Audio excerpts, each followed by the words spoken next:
And it was just this moment of sort of like disconnect, but also realizing that what war is and the people in that war was much more complicated than the way we talk about it in the international press and even in a lot of academic circles.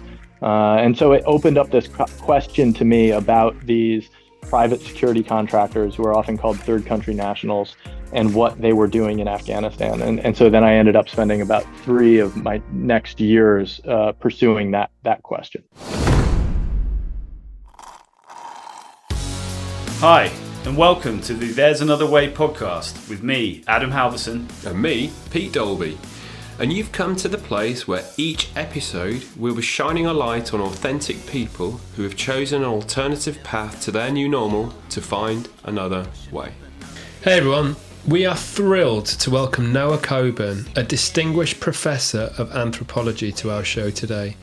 Noah's incredible journey began with painting houses and working in kitchens on Cape Cod during the summers, all to save for his first trip overseas. This adventure took him to Istanbul, a gateway that led him to explore countries like Kyrgyzstan and Kazakhstan, and ultimately spending 5 transformative years studying local communities in a small town in Afghanistan. In today's episode, Noah will share some of the startling truths about the harsh realities of war and reveal the astonishing challenge that he's currently undertaking, running across the entire USA. Get ready for a captivating insight into the life of a professor of anthropology and the extraordinary experiences that have shaped his path. We hope you enjoy this riveting episode as much as we did. There's another way.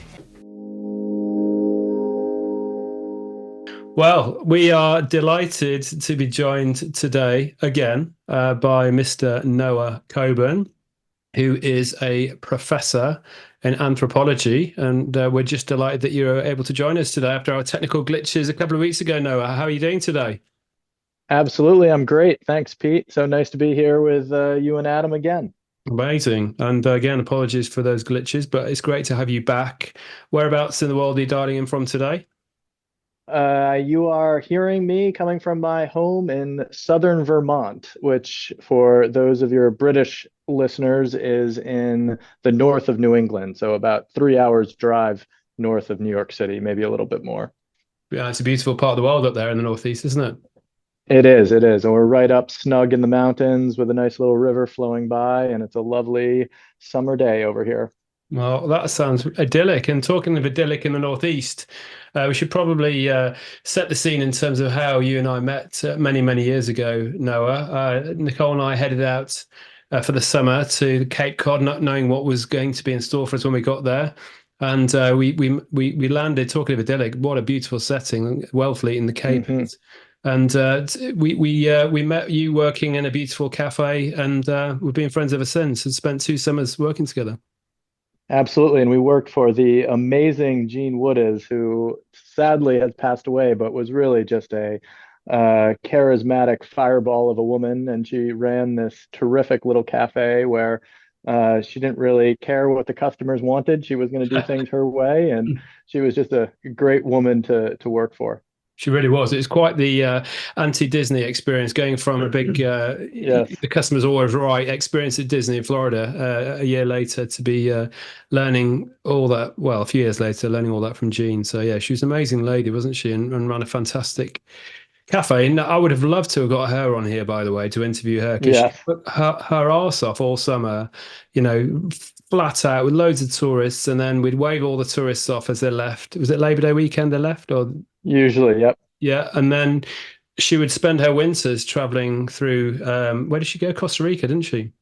Yeah, Costa Rica. She used to like to go to Italy, and I think she went to Greece sometimes, and she'd go around and collect ideas for her menu the next summer and bring a little something back. And yeah, she had a funny rhythm to her life by working so hard for those months. Yeah, what a life indeed. Yeah, happy days indeed. So fast forward. Let's rewind a little bit. So what took you to the Cape? No, where was home for you growing up? How was it? And then you came out to the Cape, and what took you there in the first place? Yeah, absolutely. And I appreciate you both having me on. I've listened to a few of these podcasts, and it's a great approach to thinking about how we make the decisions we make and where we end up, But yeah, so the first summer I worked for Gene Wood's. I had grown up in New England mostly, but came from a family and we traveled a good bit. And I had gone to uni for a year, and I can say I was not entirely enamored with the experience. So I felt like I needed to do something a little bit different. And what I did was I dropped out and I headed up to the Cape, and I spent my days painting houses, and I spent my nights working in a kitchen, and then over the weekends I would work in Gene Wood's cafe bussing tables, and just spent the entire summer basically working nonstop, so I could save up money and do some travel. But that's really where I first met Gene, and in preparation for that big year of travel that I was going to set out upon.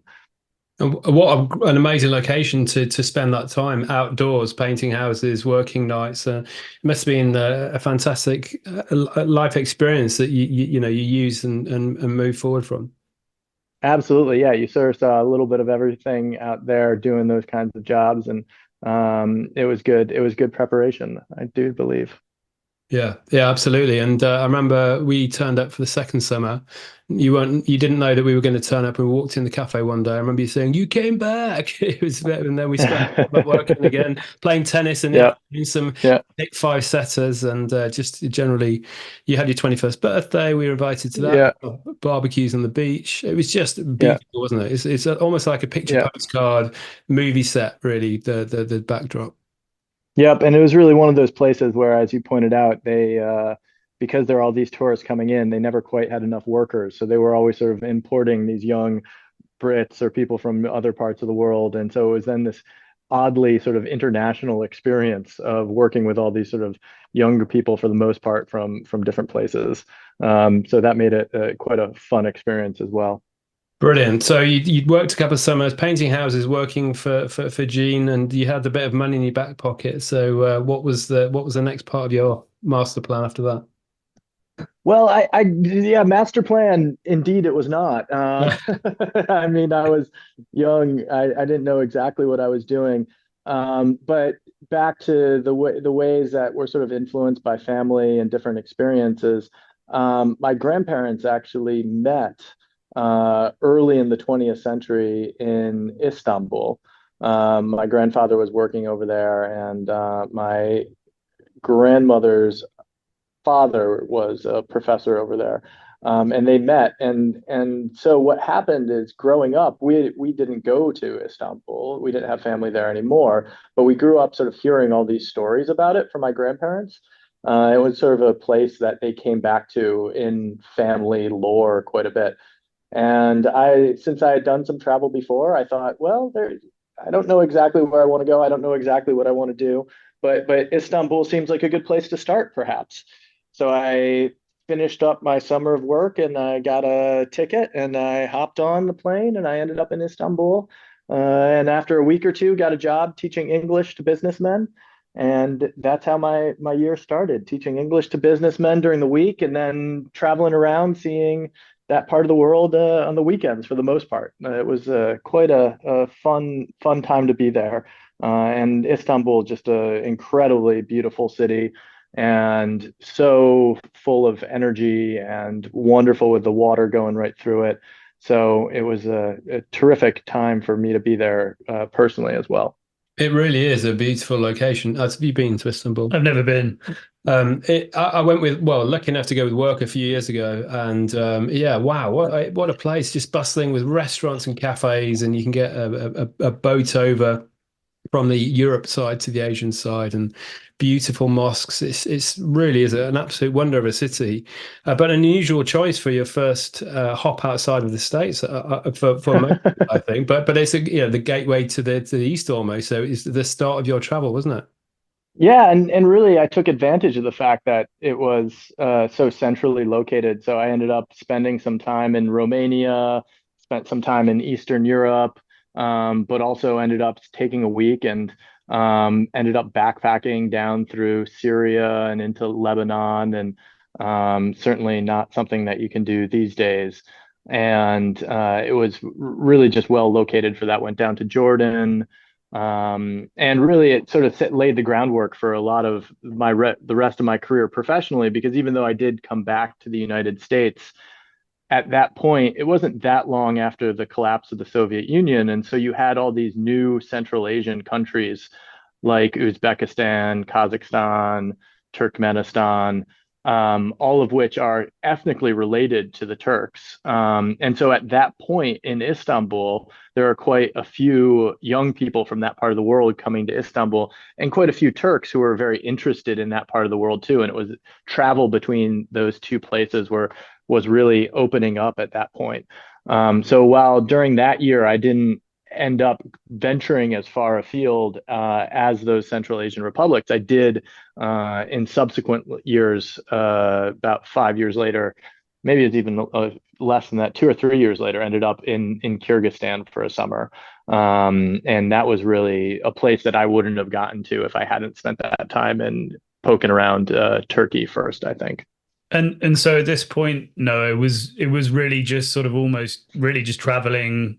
There was no real agenda. You just were literally traveling for a trip, or was it part of any kind of plan, or it literally was just go and see where your grandparents grew up? Well, I'll say that first trip really was just to see where my grandparents grew up. And it was, again, a chance for me to explore the world a bit and get a better sense for what I wanted to do with my life, frankly, and how I wanted to spend my time. I had friends who I had met in university who, say I'm going to go be a lawyer, I'm going to be a doctor, and I just didn't have a sense of what that all was going to mean for me. So I didn't totally understand the point of what I was studying at that point.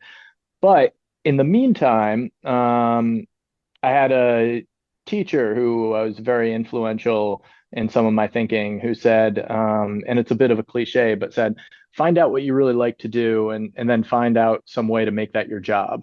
So in the course of this, while I initially traveled just on my own, one of the things I realized I love to do is I love to travel, and I love to read, and I love to write. And I thought, well, who can I get to pay me to do all these things?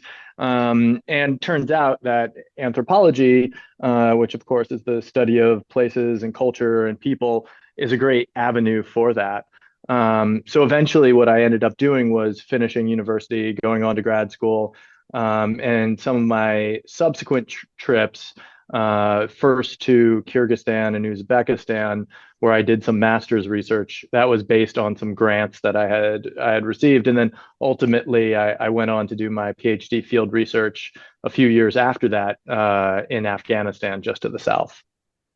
Amazing. And just before we go into that, so was it literally you sort of pulling a Venn diagram in your head and being like, oh, what's anthropology? Or did you have any idea of like, that was something you wanted to do?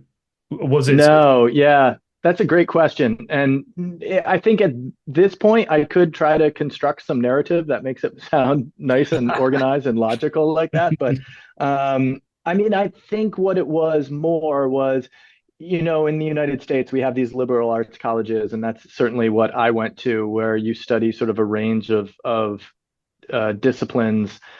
And I was not in the anthropology field. I wasn't in that. That wasn't my major. I actually studied religion, but I found myself oftentimes reading anthropology books and finding books that I thought were asking questions that I felt were meaningful.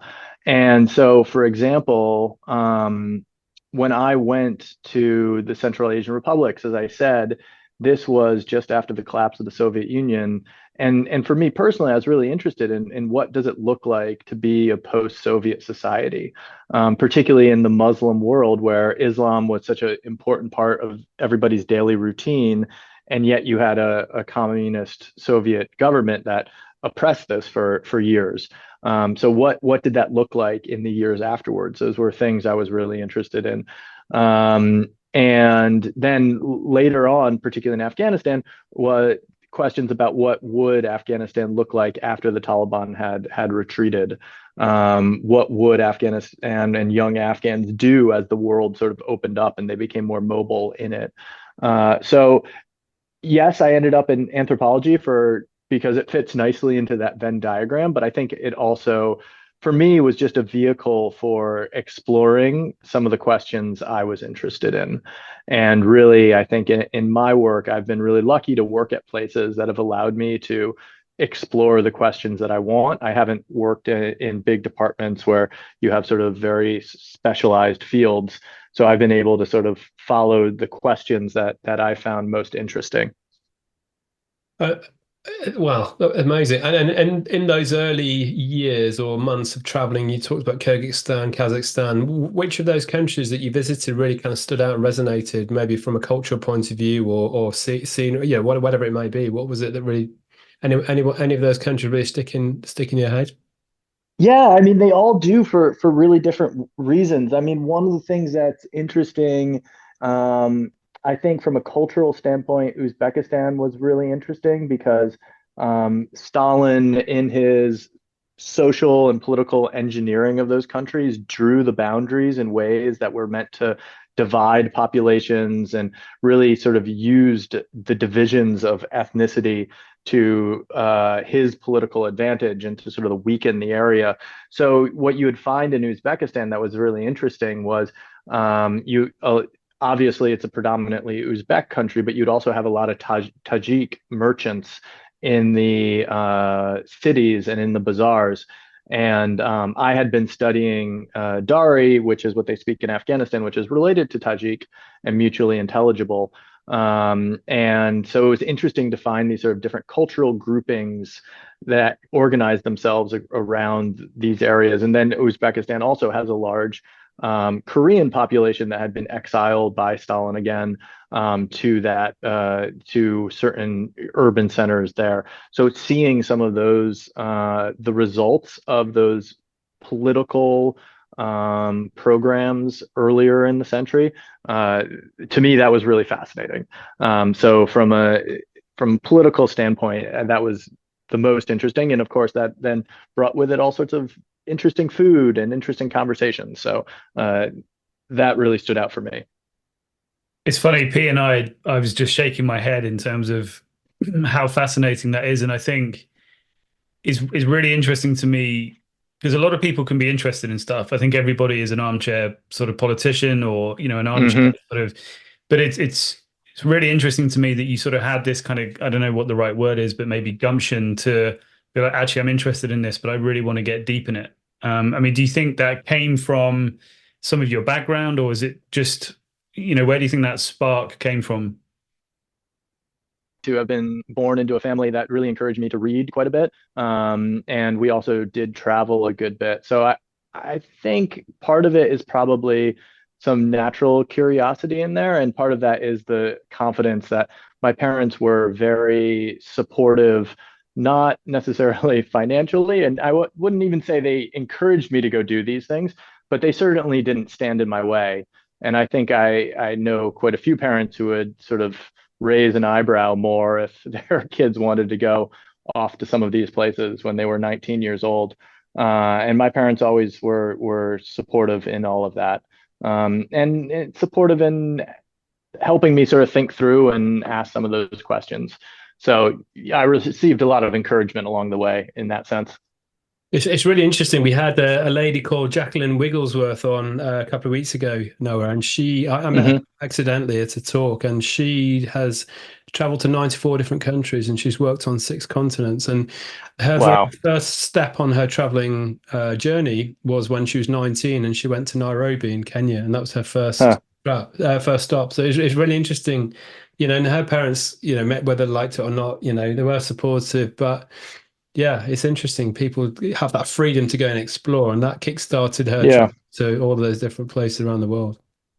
Well, I think it's a lesson you can really learn at any age, but I've got two small ones right now who are both 4, and we've taken them. The only real place we've taken them to so far is Germany. But even that I think is really important because that lesson that there are different ways of being in the world, and the world can look really different from one place to another. and yet people are all people, and they all have the same struggles, and they all have similar concerns from one place to another.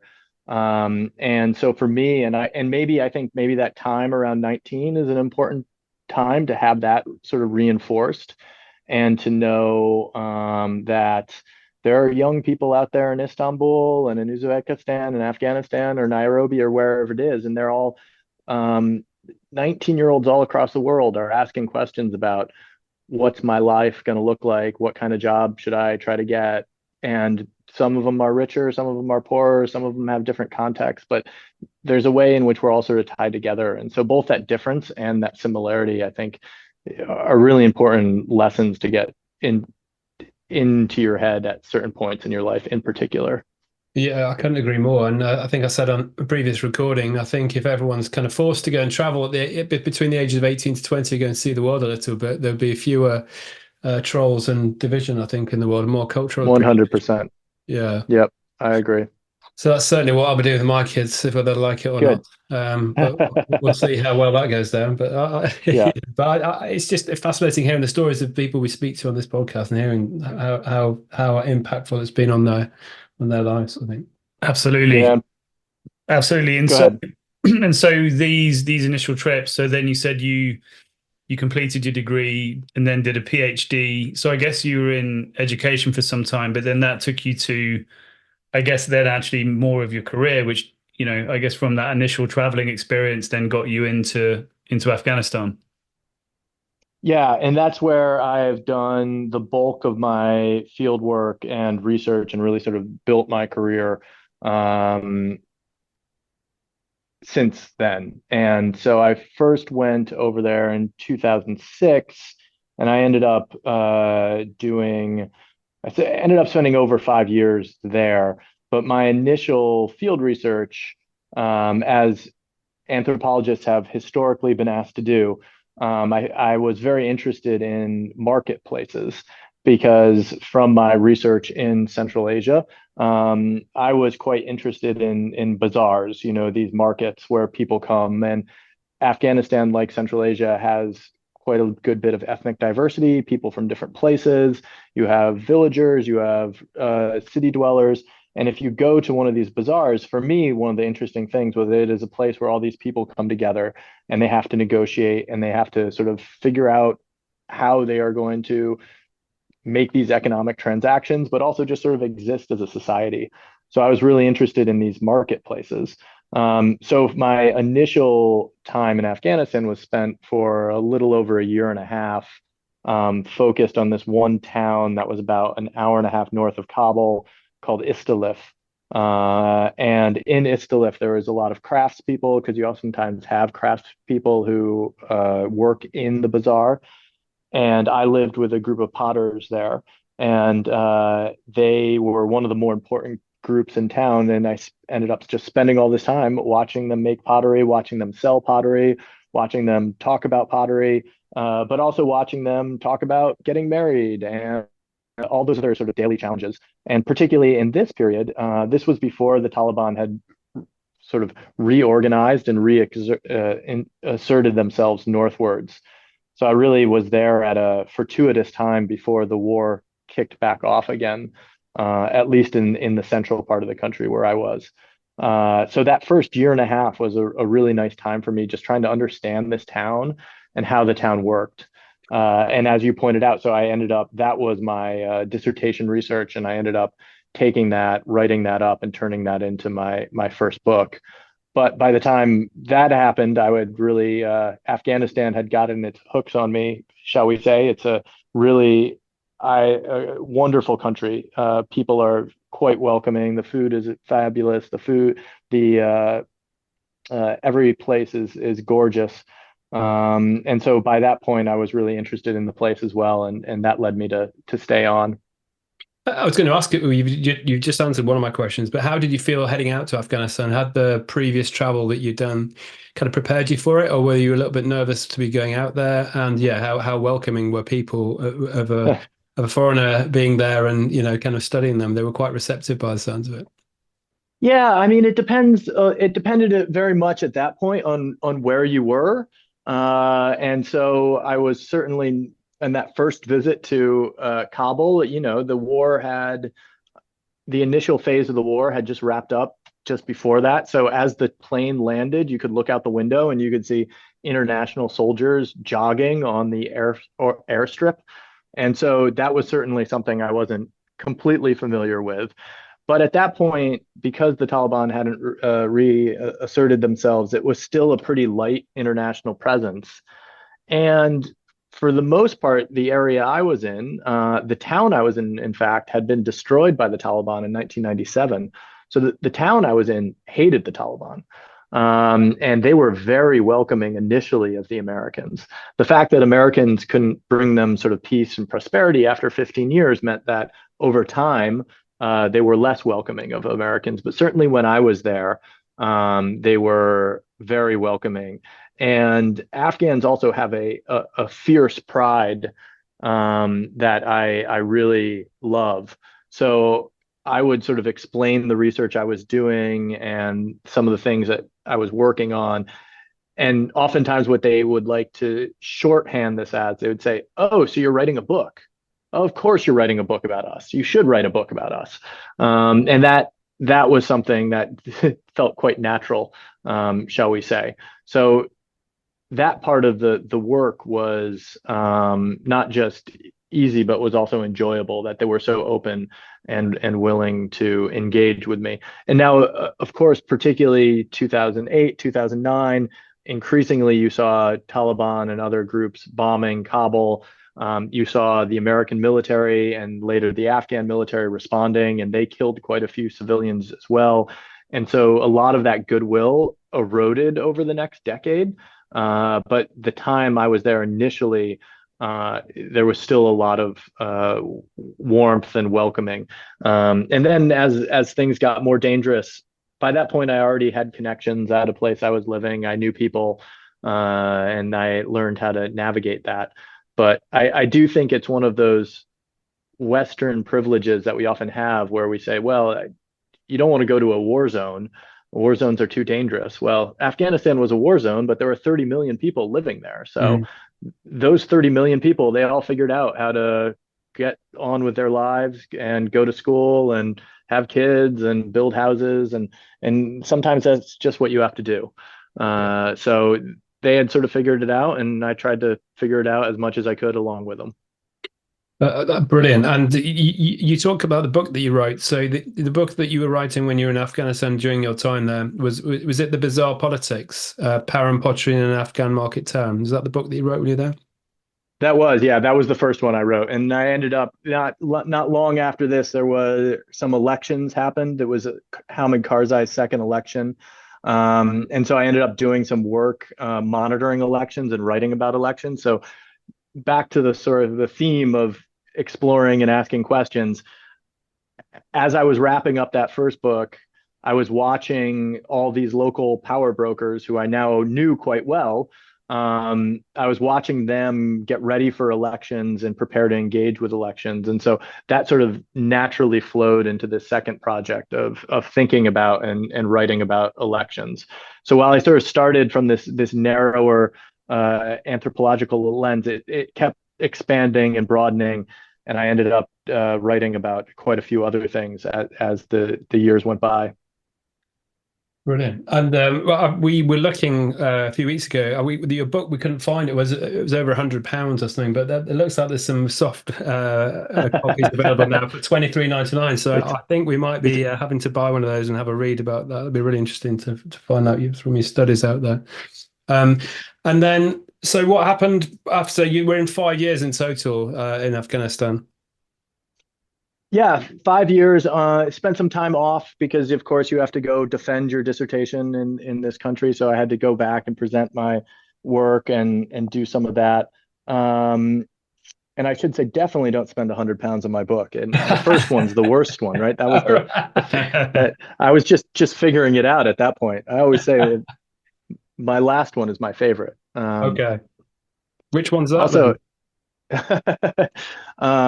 that one is called The Last Days of the Afghan Republic, which is about the U.S. withdrawal and the collapse of the government there. Okay. But it's one of those privileges of having, for some reason, I think the number three is good. As soon as you have three books, I found it was okay to have a favorite. I'm assuming I only have two kids, but I was assuming you can't have a favorite kid if you have two, but it seems like you could if you had three. So that's at least a theory I'm working on. Brilliant. And it's absolutely amazing that you've got these on, they're available on Amazon. I'm just looking here. I mean, we Yeah. have before, but Yeah. like I say, when we looked before, they're quite scarce, but I don't know whether they're republished or not. But yeah, so they're all on there. If anyone wants to do any further reading, I think it'd be fascinating insight. Yeah. Buy a used copy. Don't buy a new one. That certainly seems like too much, but but Brilliant. we were talking before, and I do think about the ways that these sort of one question often leads to another. So I'll talk a little bit about one of the other projects I ended up working on there, because I think it does show how these ideas are interconnected, but also the people around them are interconnected. And so in the course of the work on elections, I ended up becoming friendly with some of the political advisors at the U.S. Embassy because they were working on some similar projects. And I ended up going over to the embassy to talk and give some presentations a few times. And on my way out of one of these presentations, the war had increasingly come to Kabul, and especially the U.S. Embassy was just this fortress, and there were sort of four gates you had to get through to get inside the embassy, and you need to be escorted by somebody from the embassy through those gates, and it was a very arduous, and it also created this strange world where all these diplomats and officials lived inside this tiny little bubble and never left. And I always thought it was amazing. I mean, how they knew anything about what was going on in the country was astounding to me, considering how isolated they were. And on one of these trips, I was meeting with one of these political advisors, who I have to say is one of the people there who I respected the most. He actually spoke some Dari. He had been there for a little bit longer than most people. He knew the place better than most people did. So he was one of those guys I respected a little bit more. But as we were walking out, you have to walk through these gates, and they have these armed security guards at each gate. And as we were walking through one gate, one of the guards, opened the door and held it open for us. And the political advisor turned to the guy and said, Tashakur, and then greeted the guy in Dari and said, Salam alaikum, hubasi jorasti. And the guard sort of looked at him with this weird look on his face. But the political advisor didn't really seem to notice and just kept walking. And what I realized was the guy who had opened the door wasn't Afghan. He was Nepali. And this Nepali private security contractor was one of many who was actually guarding the gates. And there's really complicated reasons for why they're Nepali and why they're there, and why they're not Afghan. But in that moment, I just thought, I've been in this country for almost 5 years. I think I understand a lot about the Afghan perspectives of the war and the international perspectives more than your average person. But here's this Nepali here. What could he be thinking in this moment when this strange white official is trying to talk to him in a language he doesn't speak?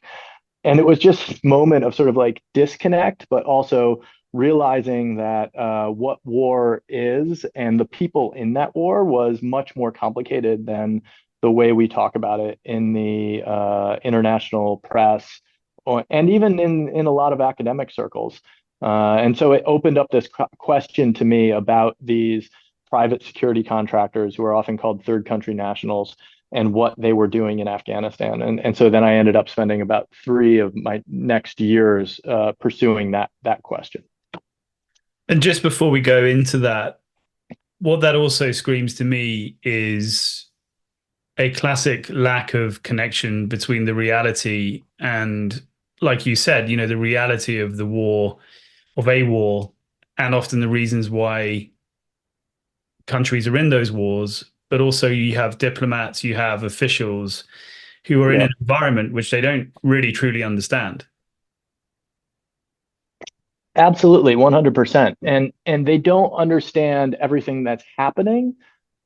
And to come back to the Nepali man there, they oftentimes don't even understand some of the historical pieces that are underpinning all of this.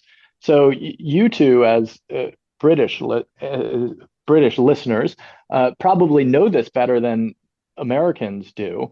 But why was he Nepali? Why was he not Nepal? Why was he not Sri Lankan? Why was he not Bangladeshi or something like that? And of course, the answer is there's a long tradition of Gurkha soldiers who are these Nepali mountain recruits that were brought into the British Imperial Army since the beginning of the 19th century. And there's this whole sort of narrative about the martial races and these castes of Nepalis who are particularly brave warriors that the British government relied on to do a lot of their policing of South Asia for decades. And over the course of time, though, a lot of these Nepali Gurkhas in recent decades have moved from the British Imperial Army into private security contractors. And so these networks of Nepalis have continued to recreate themselves. So as a result, if you go to a US military base in Afghanistan or the embassy or a US embassy in dozens of other countries, you will find that they're actually being guarded by companies that continue to hire Nepali contractors. And in this sense, it is a real British imperial practice that has been inherited by a new American empire, which of course doesn't even view itself as an empire, but is working like an empire in all of these places. And it's inherited these practices from the British without even an awareness of the fact that it's doing that. So for me, that was a really interesting question about how the US had stumbled into some of these practices without even knowing that that's what they were doing in some times. Yeah, it's unbelievable. But so I guess what was it in that interaction that made you think, okay, this is something I need to go deeper into? Well, I think for me, it showed, and maybe I alluded to some of this before, but while I was living in Afghanistan and I was coming out, visiting friends and family, then going back to Afghanistan, then eventually I was teaching back in the States, and I would return to Afghanistan in the summers to do more research. And what I was frustrated by was the lack of sophistication in the narrative about the war. The war in popular media, it has good guys and it has bad guys. It's almost always a simple story. And what I had learned over time in Afghanistan was it's not that simple. And there's lots of ways that it's complex with different groups that are involved. The good guys are oftentimes not good. The bad guys are oftentimes not all bad. And even using phrases like that is incredibly unhelpful for the most part. But in this question of the private security contractors, there was even it was a way into sort of describing how complicated the war was in a way that I didn't think the U.S. Public in particular understood. And in some ways, not even that political advisor at the embassy, who was supposed to be one of the world's foremost experts on the war, understood.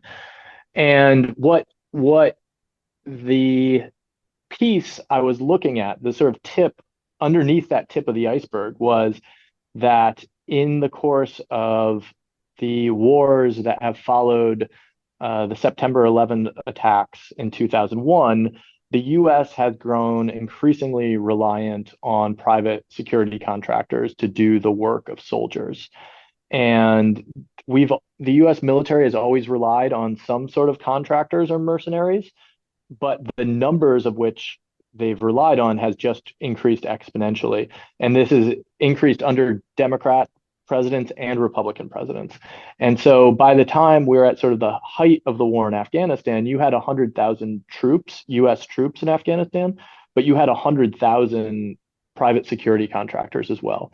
So you had the same number of security contractors as soldiers. And then as the US started to withdraw troops, particularly under Donald Trump, the numbers of security contractors reduced at a much slower rate. And so by the end of the war, the last time we had really hard statistics on it, you had 3 private security contractors for every soldier. So this increasingly was a war that was being fought using defense contractors, using these large companies, and using people who were, for lack of a more sophisticated phrasing, who were making money off the war. Soldiers that I talked to, for the most part, wanted to, quote, win and go home. But if you were making money and sending it back to your family, maybe you didn't want to do that. And I wanted to understand what that broader impact on the war was. Of course, now when you've got a Nepali soldier standing outside the US Embassy, I can't just walk up to that guy and interview him because A, he would not probably want to talk to me, and B, more importantly, his boss would not be happy about that. And these companies are very wary of reporters and things like that. So I realized what I had to do was go find these contractors back in their homes, either once they had returned or when they were on vacation. So I ended up getting a sabbatical leave for my job, and I spent a year mostly in Nepal, but also in India and Sri Lanka and Turkey and a little bit of time in the UK, tracking down these private securities contractors who had fought in Afghanistan and interviewing them and asking them about their experience. So from a research perspective, this was very different than my initial study, where I sort of sat in this one marketplace and understood how that marketplace was working. And it became much more what we call in anthropology multi-sited. But I ended up moving around trying to find these folks so that I could understand their perspective of the war and what the war looked like from the way that they were seeing it, and really had to understand these literally hundreds of thousands of contractors that cycled through the war, and their experience of it. Yeah, wow, it's really interesting, and it's so poles apart from the mainstream media and the narrative that spun the most people here on a day-to-day basis, isn't it?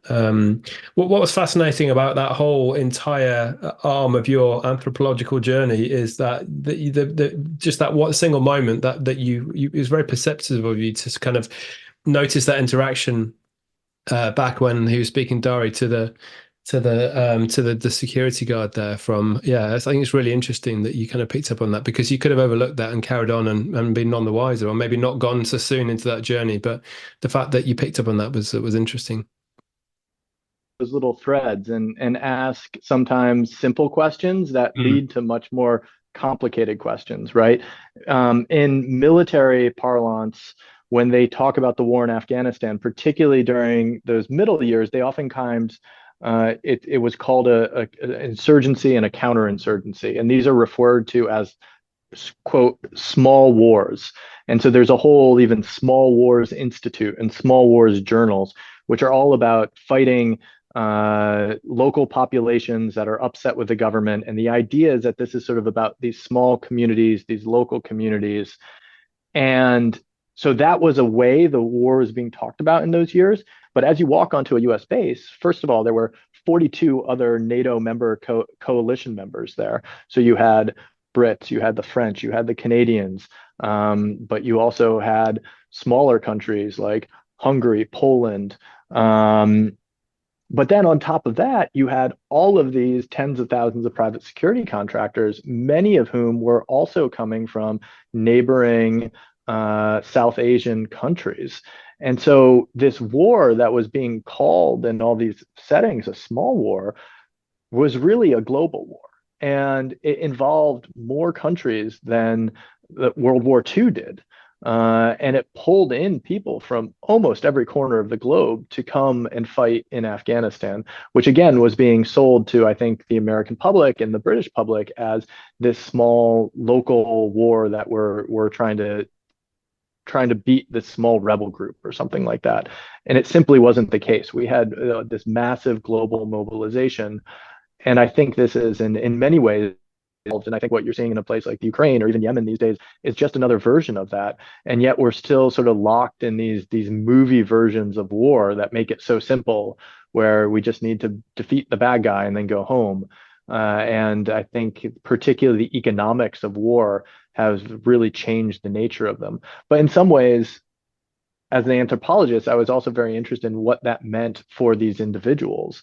So for me, the really fascinating thing was to take, if you've been to Nepal, a lot of these villages, it takes just 8 hours on up windy back roads to get to a village on top of a mountain to interview a Nepali contractor who had been at a base. And oftentimes it was places that I was familiar with as well.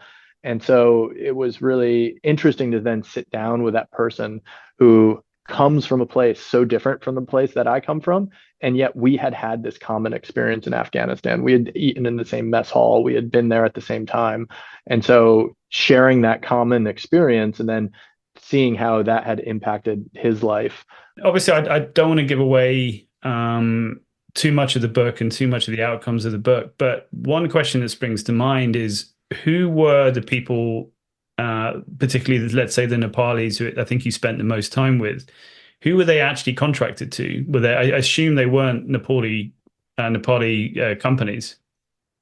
No, there's a whole range of these international companies, some of which you've probably heard of, Halliburton, DynCorp, these big private security contractors, which are very big in the defense industry over here.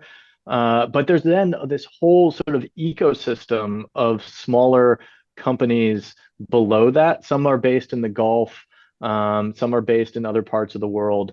But a great example is this small company that started off feeding some of the US troops in Afghanistan, and it ended up getting the contract to do almost all of the food delivery for US troops in Afghanistan, which of course was this massive undertaking. And to do food deliveries, you also needed security guards, and they had all these compounds where they had the food and they cooked the food. And so you then had a real range of these companies. And actually, for the most part, oftentimes the companies that you had heard of before were better. And by better, I don't mean good, but were more inclined to protect some of the rights of their workers and treat their workers with some care than these small companies that were oftentimes very unaccountable, and they would do terrible things to their workers, and they would do all the things that you've probably seen articles about in terms of confiscating passports, and they would promise them one wage and then essentially say that they owed them money for their airplane over, and they wouldn't let them leave to find work elsewhere. So they're real sort of abuses of a wide range. And I certainly talked to Nepalis who had been injured, who received very little compensation, even though legally they were entitled to it. And for the most part, it's those sort of smaller companies that the US was still funding, but did not make as much of an attempt to regulate, that was taking advantage of these folks in the most egregious manner. And how did you find, how receptive were they when you went over to see them over in Nepal and kind of started digging and asking questions? Were they quite open, or was it with a degree of anonymity when you were speaking to them? Yeah. Well, I certainly made everyone. I gave pseudonyms in the book, and I told everybody that I would do that. But also, I will say there was a couple of them that said, "No, no, no, I want my name in the book. I want you to tell people that this thing happened to me." So it was a real sort of range. And I will say, in that case, it really sort of depended upon where they were in their career trajectories. I certainly met quite a few people who are still working over there, who were worried about blowback from their employer, and they said, "No, I won't talk to you." And that was fine. I certainly found enough people that I got my fair shares of no's, and I moved on. But oftentimes, actually, the people who said they wouldn't talk to me would then introduce me to somebody who would talk to me.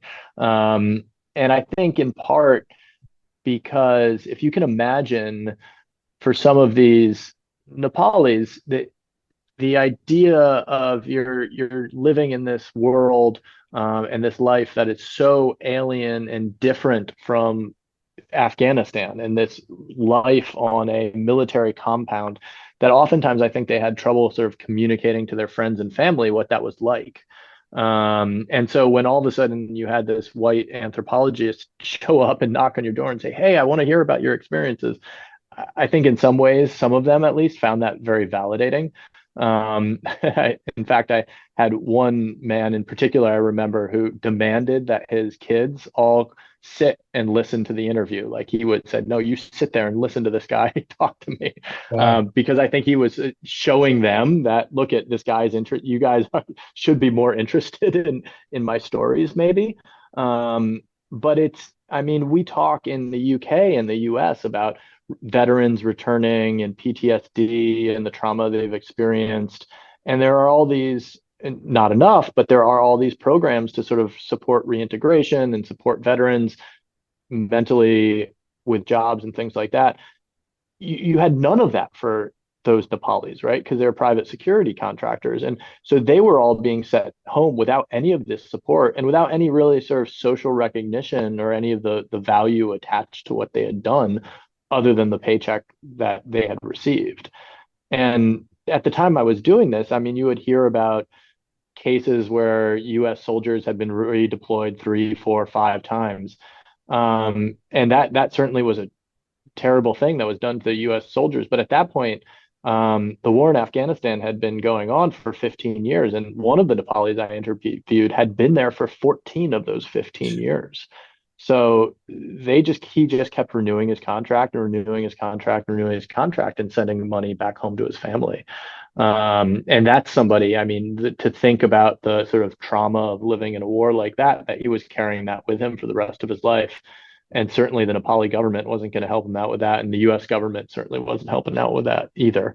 So these are sort of the repercussions and the ripples of the war that I was really interested in, how that fans out even up into these villages in Nepal, which is not where you would think the war in Afghanistan ended up. But in many ways, the impacts are as far afield as there. Amazing. And what it sounds like as well, this turned into initially was sort of a project, but then it sounded like this evolved into more of like a purpose and a mission for you. Would that be a fair statement? I think so. Yeah, absolutely. And I'll say in some ways I've redirected this pieces of this project in different ways as I've done more writing. I mean, one of the things I've been really interested in is looking more critically at the United States and particularly responses to war.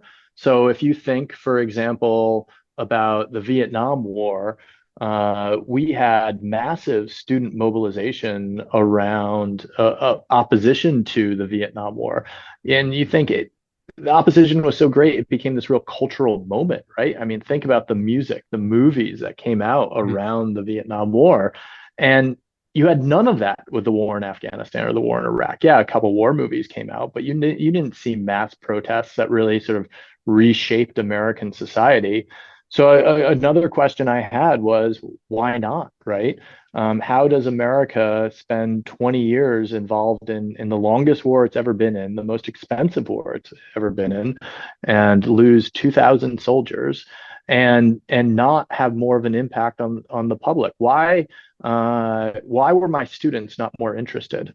And in a lot of ways, I ask that question to them, oftentimes provocatively. And certainly I don't mean to blame them, because I think a lot of that is the cultural moment we're in and the structures that are designed to perhaps divert your attention elsewhere. And my students, a lot of them are politically active, but they just didn't see this as the political thing to pay attention to. And in some ways, it's actually tied back to private security contracting, because instead of US soldiers dying over there, you had Nepali contractors who are dying over there.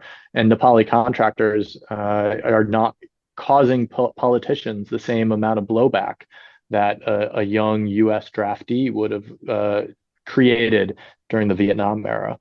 So I think, again, the way that these things that can seem so distant and far away really do impact how we live our lives and how politics in the US works. I mean, it's truly shocking to me that we've had this war for 20 years and it's never really been a major political issue in any presidential campaign or anything like that. Obama sort of referred to it for a while as the good war, but that ended quickly when he couldn't gain much traction over there. So then trying to understand how this comes home to us and how, frankly, we all paid for that war, right? Anybody who paid their taxes paid for those bombs. And yet I don't think we've thought hard about our responsibility in all of that. Well, and also more pertinently is what those tax dollars are not being spent on back at home, right? 100%. Yeah, exactly. I mean, look, I would love to, again, I don't want to give away too much in the book, but I guess what must be on your mind, I guess, since going down this I mean this in a positive way, rabbit hole. Yep. I'm guessing a lot of what you've learned is going to apply to a lot of what's happening right now, and it must shape how you see the narrative and the rhetoric that is coming out, I guess, from the mainstream press, from just wondering if I can use this phrase, the neocons, if I can use that phrase. Yeah. I don't know if that's too controversial for a podcast like this, but it must shape, how you see what is being fed to the masses.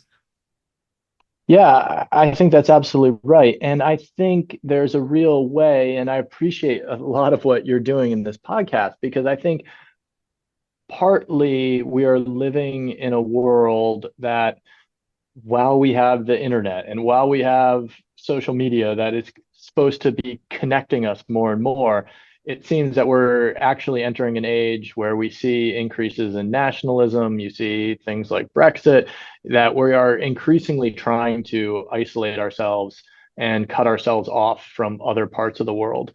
And in doing that, and I think travel is one way to, a more positive way to perhaps to reinforce the ways in which we're actually connected.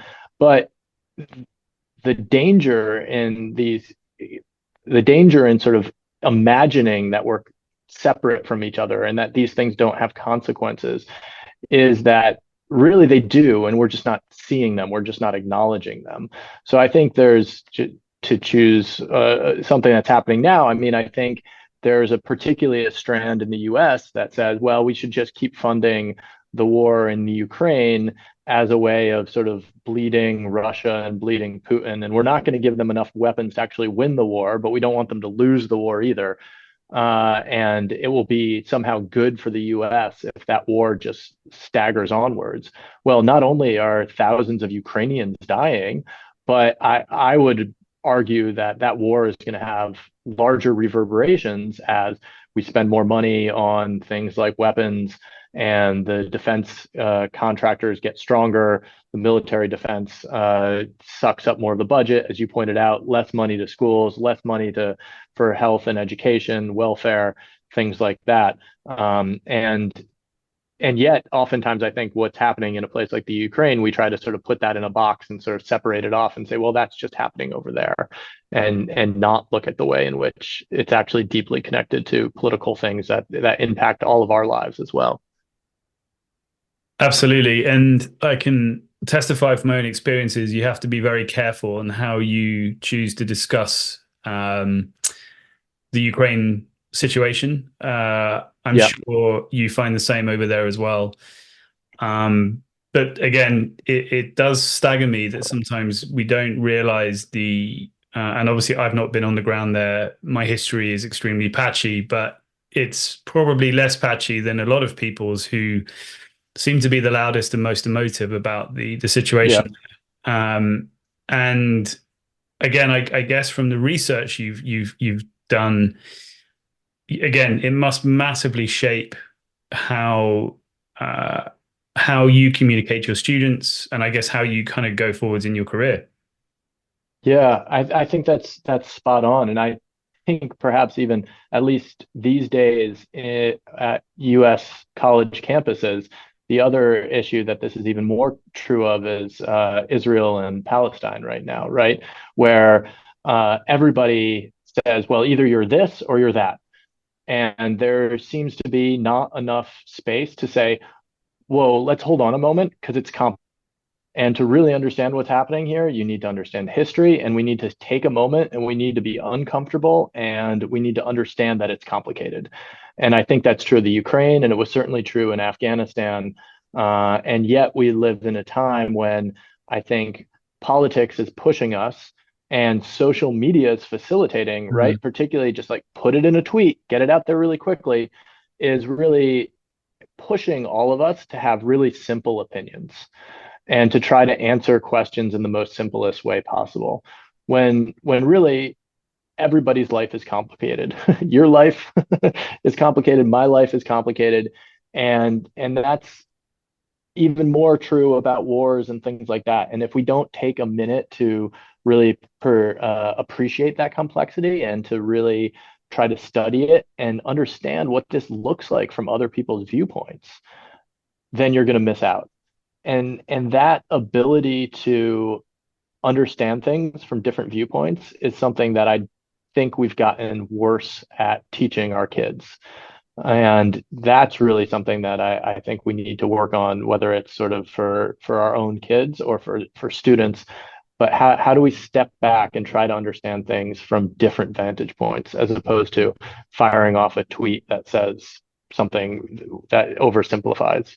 Well, social media is polarizing everyone. It's like you say, it's just perpetuating this division, isn't it? People Yep, don't have a yep, balanced view anymore. They just all yep, one side or the other.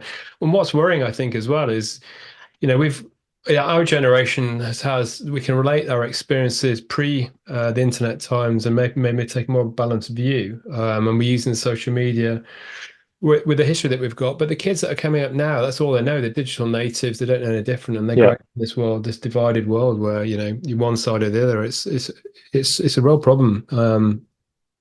Yeah, it's one. Yeah, yeah, absolutely. And I mean, if you put out a tweet or a post that says, well, it's really complicated and I think we need to study it from all sides, that's not going to get very many likes, Well, right? it's It's not. much The more. algorithms are designed to It's, yeah, go for the more extreme exactly. views and Yeah, the polarized views, and they'll pick up on that, exactly. bombard you with you sat in echo chambers, seeing more of the same information and Exactly. reinforcing your view. Well, I think it's Yep. actually got worse than that, which is you can Mm. have a moderate view, you can have a middle ground view, but be classed as a complete lunatic. I think that's what for me has got quite disturbing. And again, your example, Noah, from with the Nepali contractors, from that example is, I'm sure I'm not ruining your book by saying this, but obviously it doesn't take a genius to work out what was kind of going on there, which is it was obviously an extremely money-driven conflict. The Americans were not doing that to be good guys, helping out the world situation. Again, I don't know if that's too controversial and if you want to come back on that, but it's, even just understanding that volume of contractors was there, it just instantly takes my brain to, there's some serious lobbying going on. There's some defense contractors and large private companies who are infiltrating government with an agenda. Yeah, absolutely. And I will say, I think everything that you just said is true. I will say the only thing that I might modify is to say, in some cases, it's not even as nefarious as it sounds, because people are saying, well, it would be easier if I didn't have to do this work. What if I just paid someone else to deliver the oil? Or what if I paid somebody else to do this thing? Yeah. But over time, of course, by replacing the military with a profit-driven enterprise, the fact that America's longest war was done primarily by contractors, well, you have to ask yourself, if everybody's making money off of a war, in whose best interest is it to end the war? And at the end of the day, in Afghanistan, because you also then had these Afghan politicians who were actually making quite a bit off of the international presence in the war as well.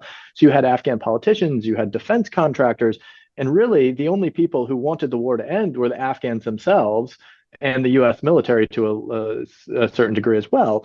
But they then became the minority of the people in that conflict. So I agree with you 100%. But it's interesting how we all, in terms of making some of these very small micro decisions, the decision to buy something off of Amazon instead of going to your local bookstore, and then all of a sudden your local bookstore is out of business, right? Well, that's what's going to happen. And so I think there's a lot of these cases where we as a society aren't taking enough stock about how we're making these collective decisions and driving everything into a for-profit paradigm. Yeah, nice loop back to your bazaars and market towns. We should all be supporting our local markets rather than buying from Amazon, shouldn't we? Exactly. Yeah, yeah. And we're conscious we've only got a few more minutes with you. So as you can probably tell, I wish we were able to do this in person and we could spend 2 days together going into Absolutely. into some of this stuff. But I guess we got to let you go, and I think you've got a hard stop in 3 or 4 minutes. So Pete, I think you. Well, I'd like to find out what's next, because obviously there's lots of traveling behind you in your traveling days. But I guess having two 4-year-olds probably stunts you traveling these days. You mentioned Germany, I think, at the top of the conversation. Yeah, what's next moving forward? What you're looking forward to? Have you got any more anthropological projects that you want to look into, or are you kind of parking that in favor of your family at the moment? Yeah, no, I've still got a couple projects up in the air. So I'm working right now a little bit on higher education in Afghanistan. And one of the things you saw over the 20 years, so I told you a lot of the bad parts of the story of what happened over those 20 years, but there were some good things too. And one of those good things was there were a lot of universities that really grew and strengthened in Afghanistan between 2001 and 2021. And so one of the things I'm looking at is what we can learn from that, and then what happened to some of those universities when the Taliban came back. So I've got an Afghan colleague, and he and I are working on that as a project. But I'm also looking at that also through an American lens of what are the lessons that we can learn about how universities in Afghanistan were politicized, both for good and bad, and are there lessons we can bring back to make our universities better places for preparing young people to sort of engage in these debates. Then, in terms of the more personal side, and I think, as you said, I've took my kids to Germany not too long ago. We live in a pretty small town, so where, as in much of America, we drive just about everywhere. So the town we lived in Germany we didn't have a car, so we just took the bus everywhere. And I'll say my 4-year-olds loved taking the bus, and just seeing that joy, and also having them understand that there are different ways of getting around and different ways of navigating the world. I think, as you pointed out, Pete, I think now with the family, I think it's sort of a question too of where can we take them next, so they start to explore the world, and maybe Afghanistan isn't next on the list, but we'll see where we end up. Brilliant. And look, I've always appreciated, I mean, I've spent time outside of Europe for long periods of time, not as long as 5 years, but you come back, and I do appreciate Europe, and having, you like you say, you drive for a couple of hours and you completely different culture, different languages. We are having that here. But not only not taking buses in the States, you are running your way across coast to coast as well, Noah. Yeah, that's right. And maybe that's also back to a more stable part of my life. But yeah, what Pete's alluding to is my best friend and I, when we turned 30, we had one of those nights where we had a few too many beers probably, and we asked ourselves what we were doing with our lives. And we decided it would be a good idea to run across the country, but we wanted to do it over the next 50 years. So each year we meet up and we start where we left off the year before. So the timing is actually perfect because we just wrapped up 3 days ago, our weekend for this year. And so we ran last Thursday, Friday, and Saturday, we ran 88 miles through Western Pennsylvania into Ohio. So we started in Massachusetts. We've now gone about 750 miles across the country. We have quite a ways to go, but we're continuing to meet up annually. And it's been a fun way of keeping in touch with my best friend from college. What a great idea. And touch base every year, cover a few more miles, and yeah, what Exactly. a great challenge. Yeah. Lovely. I'm conscious that it's time to wrap, but we'll just conclude with our final question, Noah, that we usually ask at the end of our podcasts. And that would, obviously, you've experienced a whole heap of, in the time, we've kind of glossed over a lot of it just because of time constraints, but maybe we'll have to revisit another episode because there's plenty more we'd love to discuss. But in the interest of time, if you could go back to your house painting days on the Cape before you set sail on your traveling journeys and your anthropological studies, and you could give yourself one bit of advice based on everything that you've learned over the years, what do you think that might be? Well, I think one of the themes in this conversation has been about critical thinking and asking questions, and so I think I would just encourage myself to ask those hard questions, and even the small questions. Like discussed. To why is there a Nepali at the U.S. Embassy? But ask yourself those Why questions was about Victoria why. Nuland in Ukraine in 2014? Sorry, I couldn't help myself. Exactly. Exactly. So why are things like that? And then give yourself the patience and the time to sort of answer them and explore and try to understand that the answer might be complicated and more complicated than everyone else tells you it is. So yeah, I think that's what I might say. Brilliant. That's a great answer, Noah. Thank you very much for that. One of my favorite learnings in the last few months has been there aren't, in fact, two sides to every story. There are three. So there's one person's opinion or one person's view, the other person's view, and then probably something in the middle, which is probably a blend of Absolutely. both. And Yep. having that balanced view, I think, is really important. Noah, it's Yep. been an absolute pleasure to catch up with you after all this time and hear all about your what you've been up to in the last few years. It's absolutely incredible. And we talked about travel DNA with Jacqueline, didn't we? I don't think there are many people with your travel DNA and the amount of time that you spent Yeah. with in lots of different, immersing yourself in different cultures. So it's fascinating to hear. And if anyone's interested, go and find the books. We'll put a link to them on the Spotify episode link when it goes live.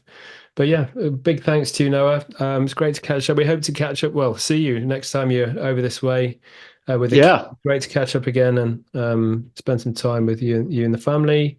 And yeah, and if we're over in the States, we'll say hi as well. But yeah, thanks again for your time.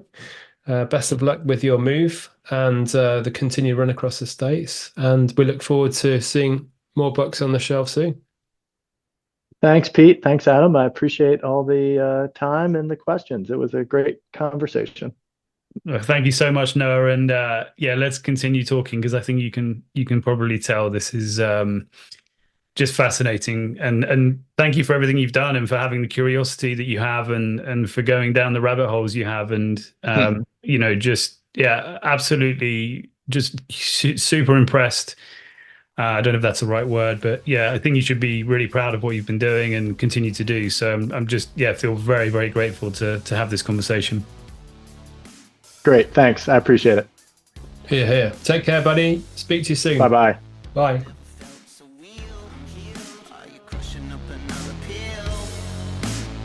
Let's never ever go to sleep again.